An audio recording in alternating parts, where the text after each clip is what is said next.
Tapos na ba ang panahon nila LeBron James, Kevin Durant, Stephen Curry at ng mga OG superstars? Si Stephen Curry ang huling OG superstar na na-eliminate sa playoffs.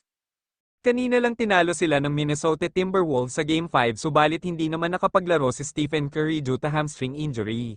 Sayang lang talaga may laban naman ang Golden State Warriors sa Minnesota Timberwolves pero hindi naman natin alam kung kailan mai-injured ang isang player.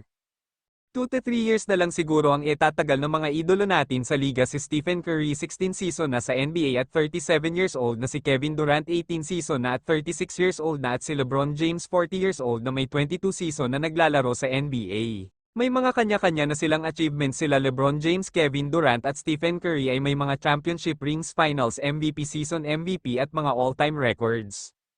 Sa tingin nyo mga boss, sino sa mga batang NBA superstar ang papalit sa pwestong may iwan nila LeBron James, Kevin Durant at Stephen Curry? Magagawa ba nilang maging mukha ng NBA at may masasaksihan pa ba tayo na rivalry sa mga susunod na taon?